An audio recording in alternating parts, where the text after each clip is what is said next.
So this is the 49th episode of the Sleeping at Last podcast, and I still have no clue how to start it. I spend like 30 minutes trying to figure out a way to say, my name is Ryan, and this is the Sleeping at Last podcast in a way that doesn't sound the exact same every single time.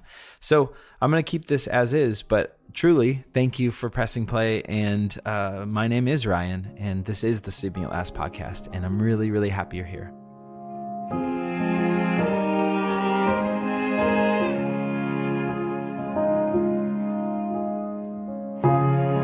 Today, I have the privilege of talking about a brand new song of mine called An Honest Mirror, in parentheses, Philautia. And this song belongs to my Atlas project. In fact, it's the 70th song in Atlas, which is absolutely wild to say out loud. As I've mentioned before in previous episodes, a thematic thread that has been running through the most recent chapter of Atlas is songs inspired by Greek definitions of love. And so first we had Bloom, which represents Eros, a passionate and romantic kind of love. And then we have a song called Quiet Magic, which represents Storge, a familial and stable kind of love. And then there's Time Lies, which represents Ludos, a playful, flirtatious kind of love. And then Double Down, which was written all about pragma love, a deeply committed partnership kind of love. And now we have An Honest Mirror, which represents Philautia. And it's a self-worth, self-care, self-love kind of love. I had a really difficult time writing about this theme. It's sad to say out loud, but I struggle with being kind to myself and have just got a long, long way to go in loving myself well. In spite of having been deeply loved by my mom, by my wife, by my daughters and friends. And so I decided, instead of writing some sort of like self-love anthem, that I needed to write that song, struggles and all. So that's what this is. So let's go ahead and listen to the song, and then I will try to dive deeper into all that went into it. This is An Honest Mirror, Philautia. I was born into the mercy of my mother's arms,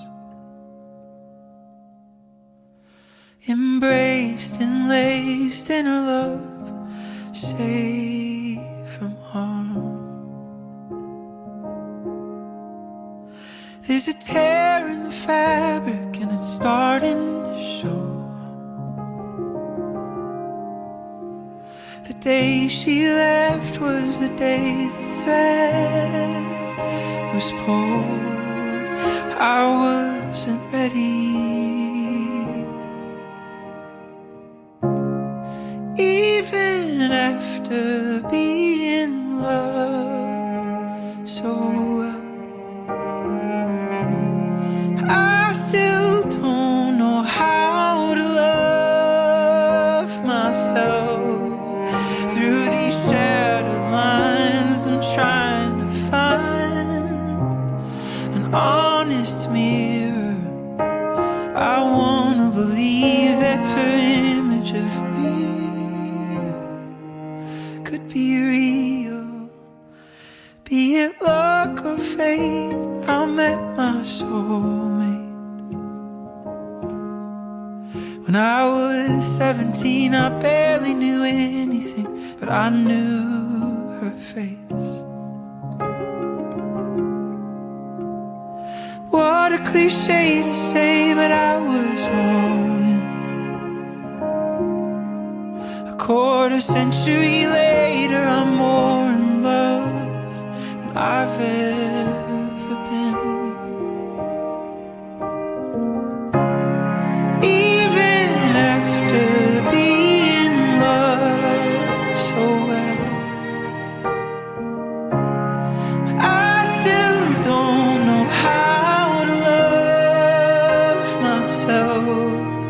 Through these shattered lines, I'm trying to find an honest mirror. I wanna believe that her image of me could be real. I see the shape of God in our daughter's eyes.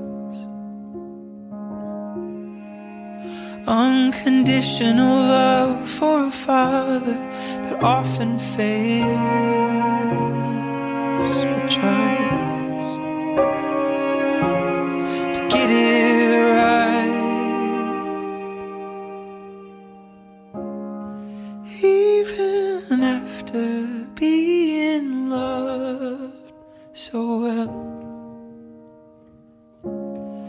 I still don't know how to love myself.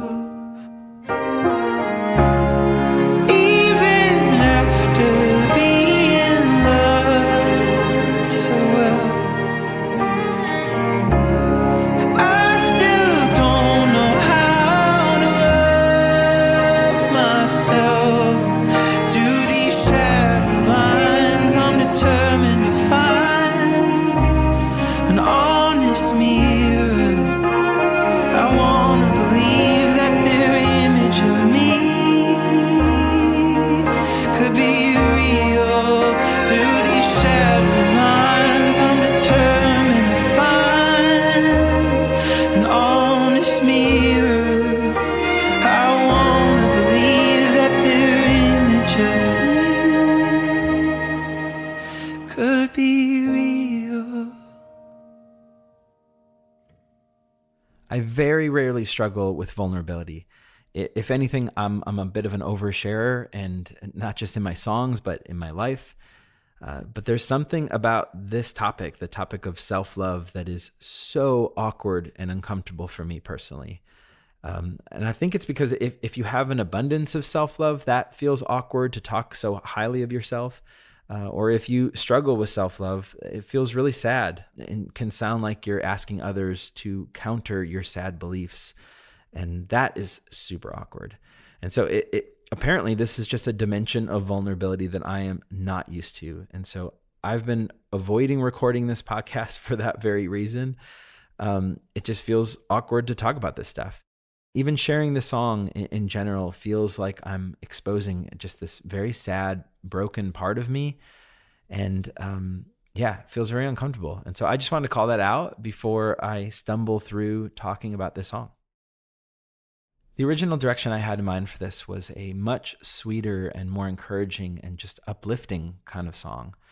But as I began to write the lyrics, I just felt this immediate internal block. And it was just really, really frustrating because I would try to write these softer, kinder lyrics. And I thought I was writing about self-love, but I think subconsciously I was writing it for someone else, and I just didn't mean it. And so therefore it was not a song about self-love.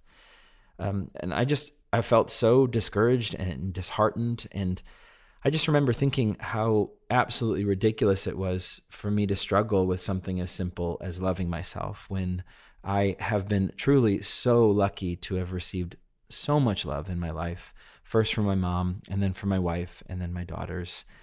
I just felt embarrassed to have been lucky enough to have been loved by them so well, and to still be so hard on myself. And so, embarrassment aside, writing a song about that felt like the only sincere way that I could write this song in this moment of my life. And so there are 3 sections in this song. The first is about my mom, the middle is about my wife, Kate, and the last section is about my daughters, Lily and Iris. And these are the most wonderful gifts of love that I have ever received or will ever receive. And so this song is an examination of that love and the work that still needs to be done to be kinder to myself, to take better care of myself. Because this song is arranged in those 3 sections, let's talk about one at a time. The first section is about being loved by my mom. Over the years since losing my mom, I've talked a lot about her, not only in my songs, but on this podcast and at shows. My mom passed away 4 years ago. The anniversary of her passing was actually earlier this month as we're recording this in March. And talking about her is deeply bittersweet. It's painful and comforting at the same time. I have felt that balance shifting little by little each year towards more comfort and towards more healing. But Even in recording this podcast, I can feel a little fear starting to stir in me before I press record, because I know that if I talk about her, that the ache will likely return, even though I know that it's a good kind of ache. In writing songs, however, talking about her kind of sneaks up on me, and so I'm able to feel it without overthinking it, and I'm always grateful when it happens, because it feels like it just needs to happen. And it feels less like ache and more like a release. And so in this song about self-love, I just hadn't anticipated writing about her at all. But I'm really glad that it happened, because I think the practice of writing about my mom has a way of putting my memories and feelings about her into a tangible shape. And that is a gift that I really, really appreciate. I know I've talked about this before, but my mom was a truly wonderful person. She was warm and kind and incredibly smart, and to be her son was an actual embarrassment of riches, truly. I don't want to say that I was spoiled rotten by how much she loved me and my brother, but I was definitely spoiled. My childhood was magical in a million ways. I was homeschooled by my mom, which is a very unique life experience. And I am old enough to have compared notes now with many other folks who have been home educated. And I realize now how wildly lucky that I was that my homeschooling experience was such a positive and inspiring and beautiful one, because that is certainly not the norm. And I've realized that a big part of the reason that homeschooling worked for me was because my mom paid very close attention to who my brother, Chad, and I were.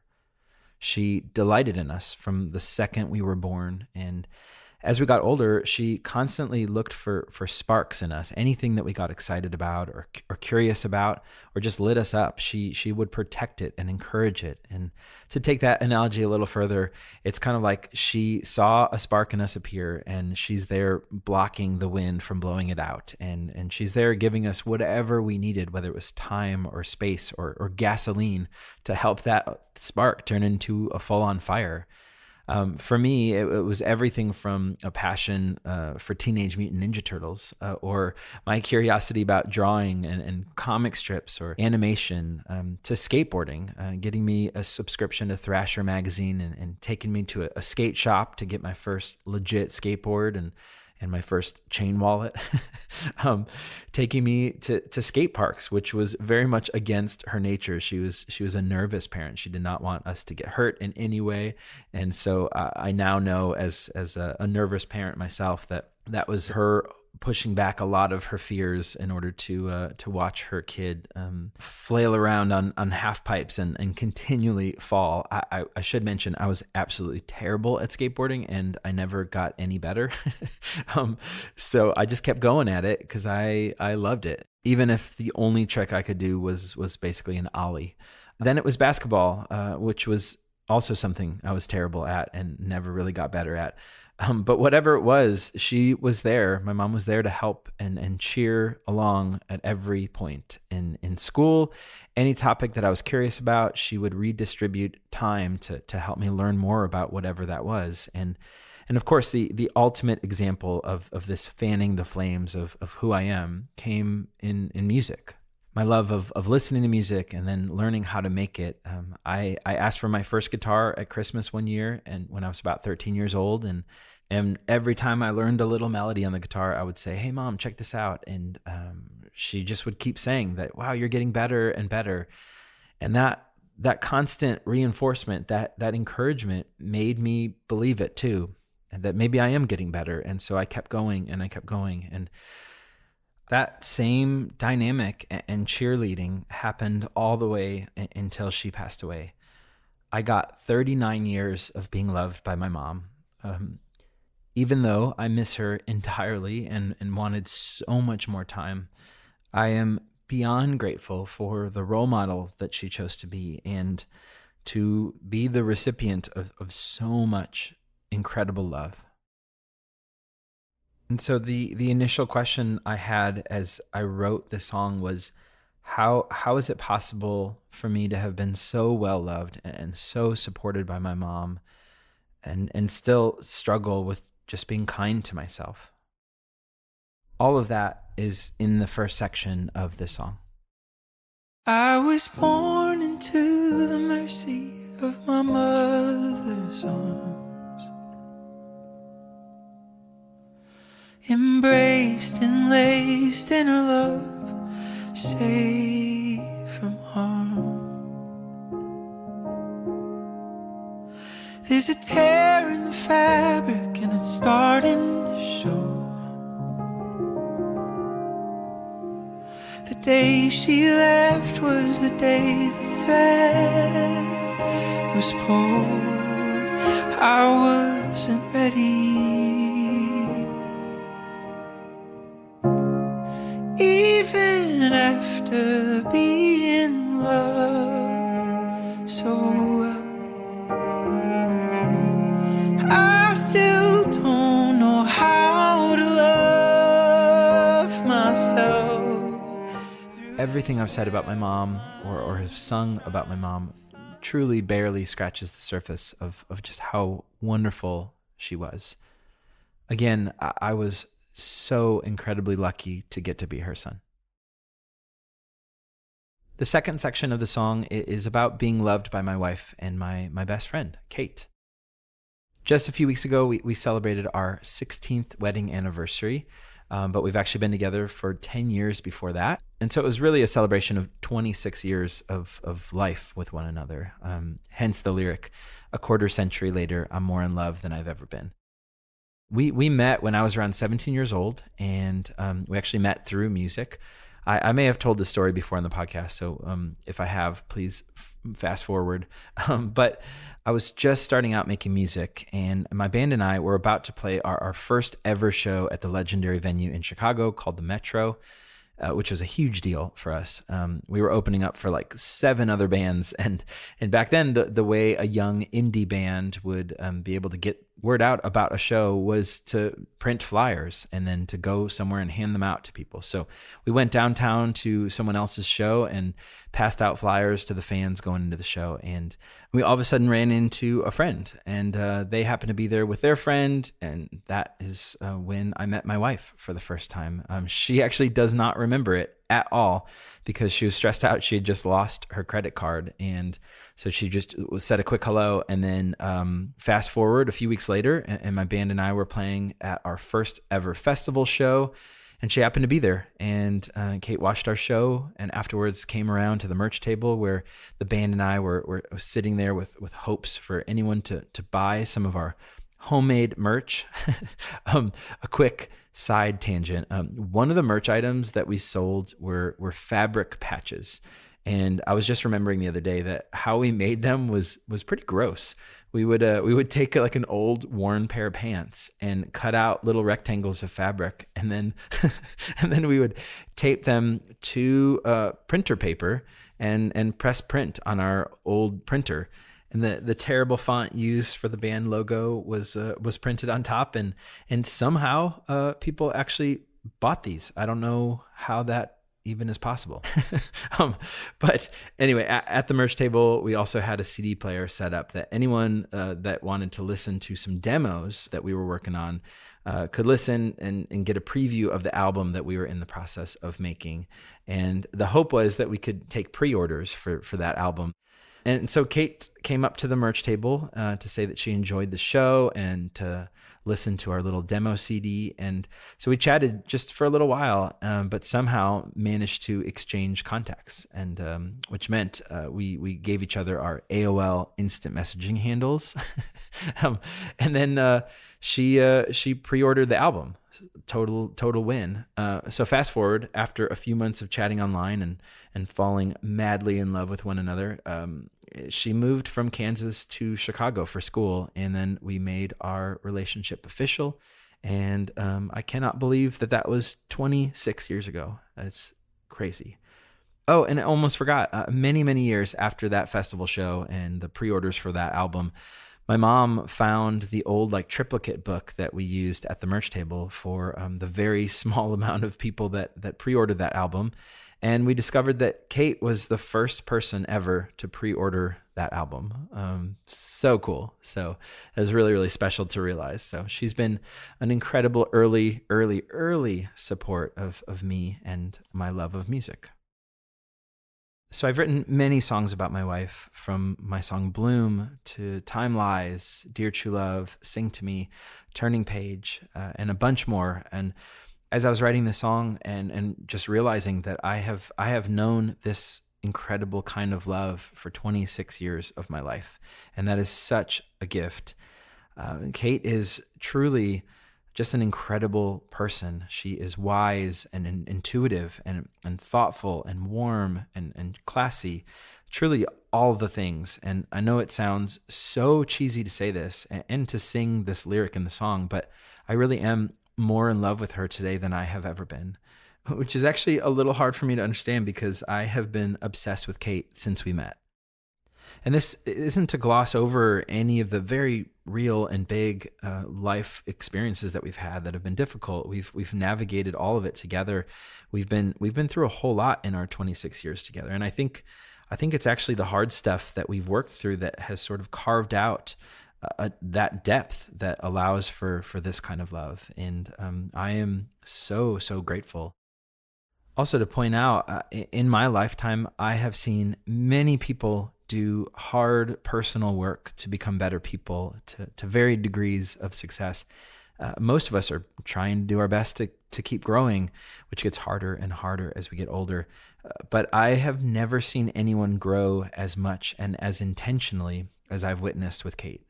She was always wonderful, but the amount of work that she's put into herself to become who she is today, it is so beautiful. It's like nothing I've even believed was possible. It's a full transformation of a person, and that is so inspiring and rare. And yeah, I have been honored to just watch her heal and watch her become who she is, and that is one of the greatest gifts of my life. So as I was writing this song and examining this incredibly special life that we get to share, I was again realizing just how lucky I am that she chose me and that I get to be loved by her. Be it luck or fate, I met my soulmate.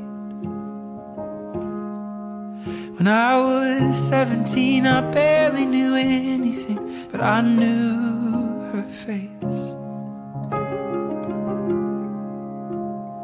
What a cliche to say, but I was all in. A quarter century later, I'm more in love than I've ever been. Even after being loved so well, I still don't know how to love myself. All that to say, Kate is the most extraordinary person that I've ever met, and no amount of songs I write about her will ever do that justice. But in this song, I get to remind myself, pinch myself, that she loves me back and that we get to do this life together. The third section of the song is about being loved by my two daughters, Lily and Iris. Lily is 11 years old and Iris is 9 years old as of recording this, and they are a pure reflection of their mom and are just the most amazing and sweet-hearted kids in the world. From the moment that each of them are born, they have been just an endless source of love. Even now, as they get older and are slowly rolling their eyes at dumb things I say, they are my best example in this life of unconditional love. Their hearts are huge and open and accepting of everyone, and it is really, really, really special to get to be their dad.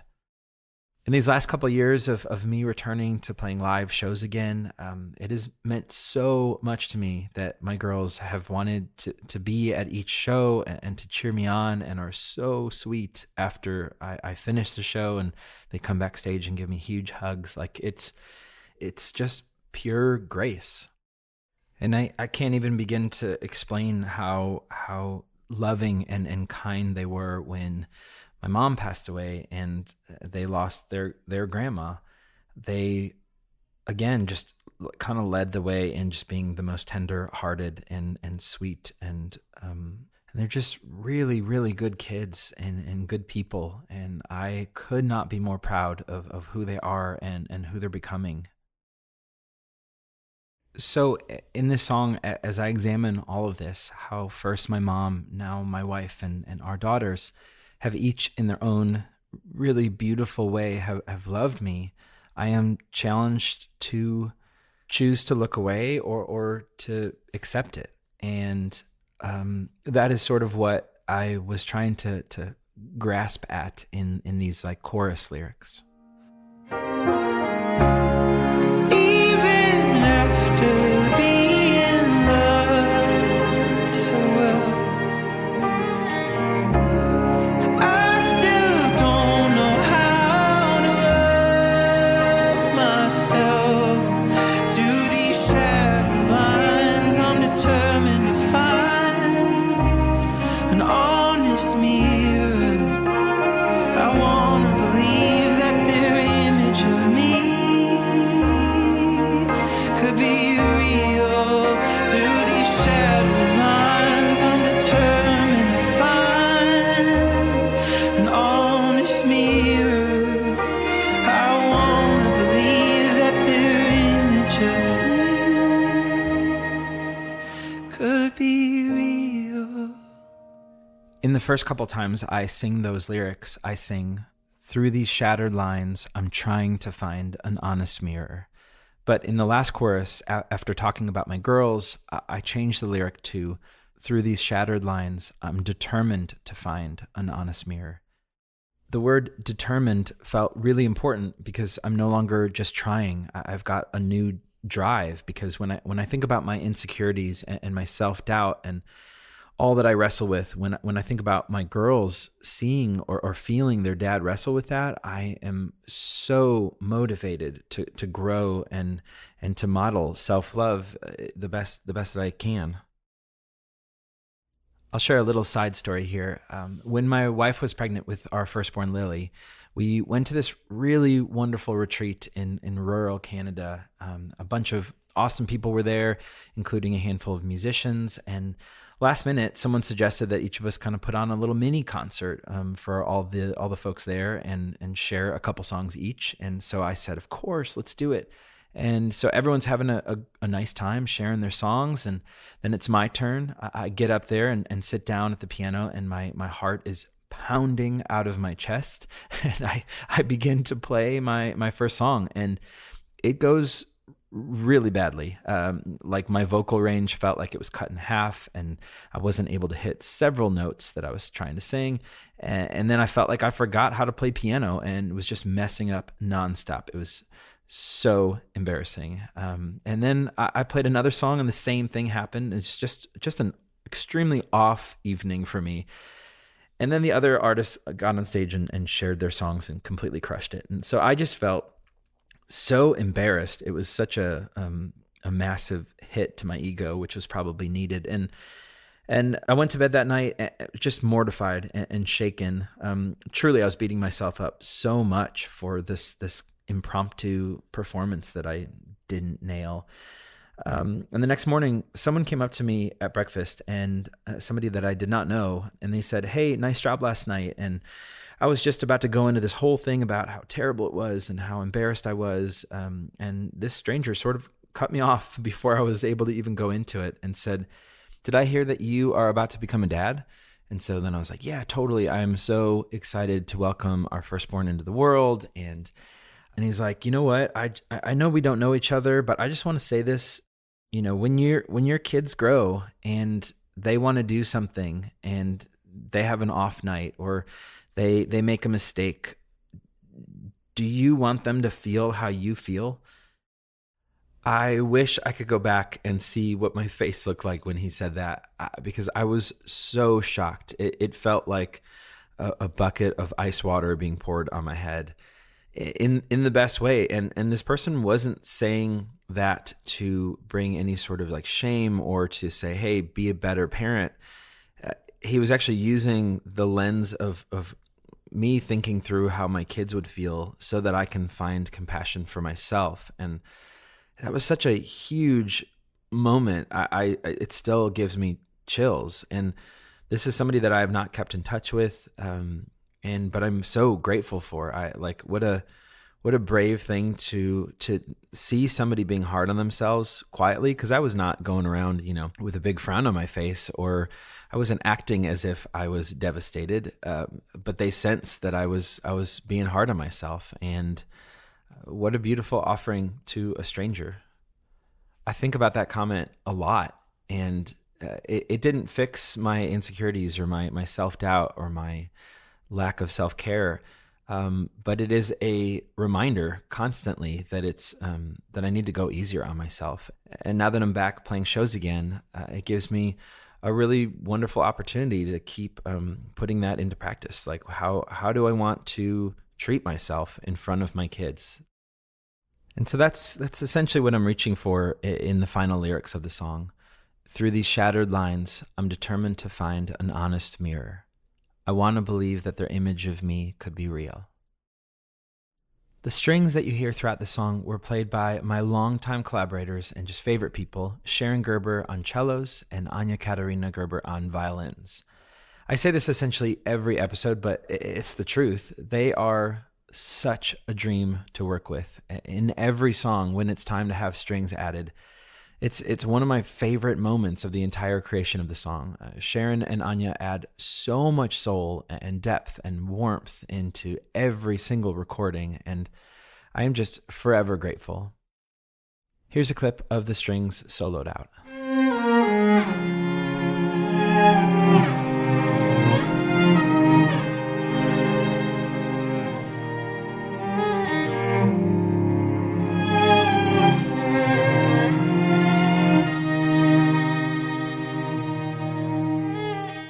Just so beautiful. Thank you so much to Sharon and Anya Gerber. Another favorite part of getting to work on Atlas is the artwork. As I've talked about before, Alicia Edejanto is the artist behind all of the stunning watercolor paintings that you see on this project.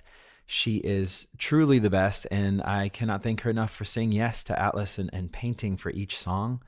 It is such a gift.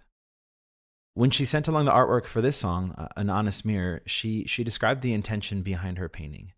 In her words, unlike the earlier pieces, Have and Want, this one places the man and woman on separate surfaces. This reflects Philautia as deeply personal, self-love as an internal, solitary process. The long, ascending, curving staircase represents the self-love journey, strenuous and complex, often feeling as though it must be earned rather than given. At the same time, a soft, distant light suggests hope. The figures stand, heads slightly turned down, aware of the light but unsure how to reach it. Echoing the lyric, I still don't know how to love myself. Their gestures are introspective, the woman's one hand placed over the heart. The silhouettes of them, rather than solid, gradually fading, suggest vulnerability, that the self is still forming, incomplete from becoming. Oh, not only an incredible painter, but just an incredible thinker and writer. I'm just always so blown away by Alicia and feel so privileged to get to keep making things together. There's only one little Easter egg sound in this song, and it's from an old home video that my mom filmed where I was maybe 5 or 6 years old. We were on the beach in Hawaii, Waikiki Beach in Honolulu, which is a very, very special place for my family. In the background of the video, you can actually see part of the Pacific Ocean where my mom requested her ashes to be spread and where we had that ceremony a few years ago. But in this video, I'm a kid, I'm playing in the sand, and I'm asking my mom to take a picture of the sandcastle thing that I was trying to build.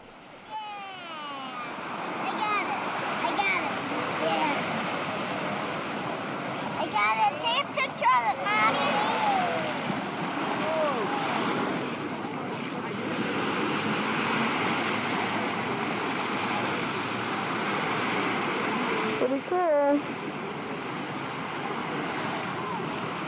What are you, an artist or something? Yeah. I love so much about this little clip. My mom's saying, "What are you, an artist or something?" My goofy little voice, which was so unworried, and I don't think I had any self-doubt in that moment. And I especially love that you can hear the waves of that part of the ocean where my mom was laid to rest.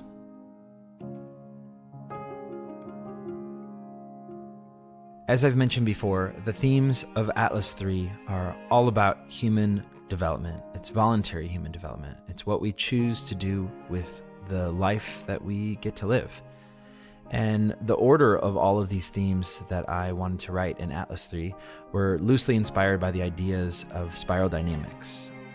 For these three songs, Have, Want, and this newest one, An Honest Mirror, Philautia, they represent the orange V-meme of spiral dynamics. Orange is the self-oriented part of us that pushes and strives for more in this world.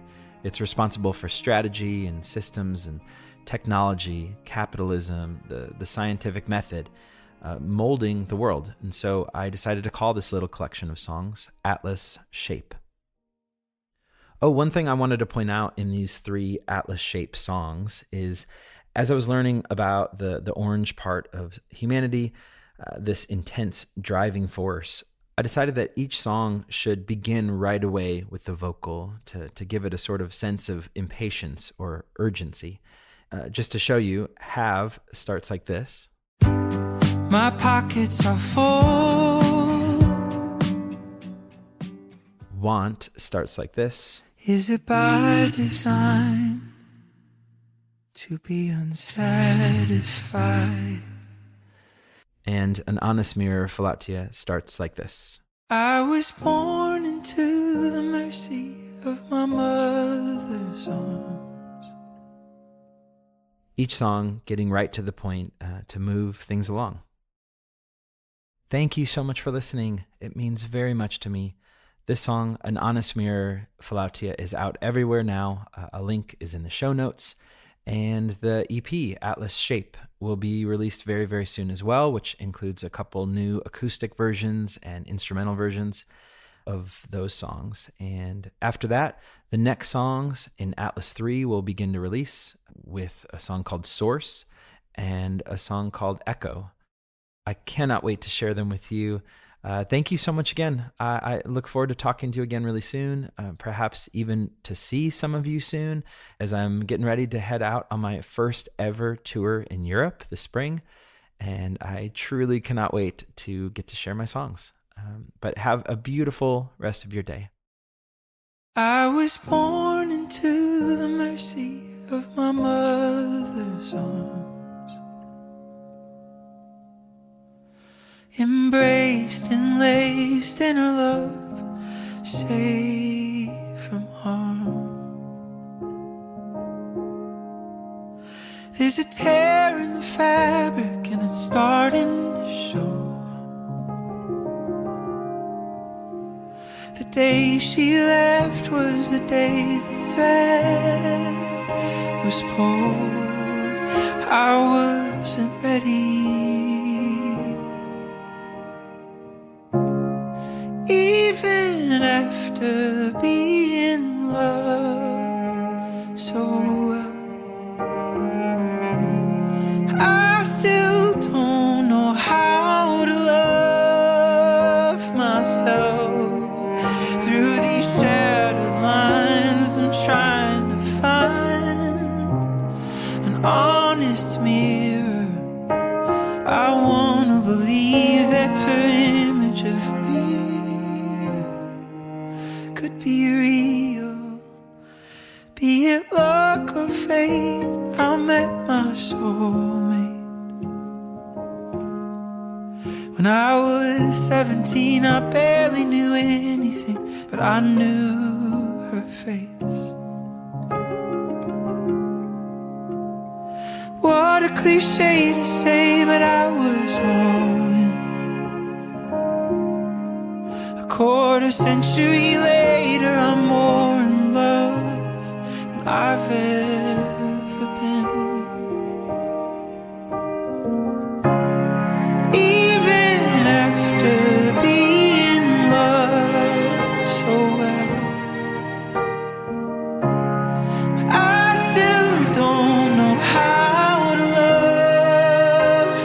myself. Through these shattered lines, I'm trying to find an honest mirror. I wanna believe that her image of me could be real. I see the shape of God in our daughter's eyes. Unconditional love for a father that often fails but tries to get it right. Even after being loved so well, I still don't know how to love myself. Even after being loved so well, I still don't know how to love myself. Through these shattered lines, I'm determined to find an honest mirror.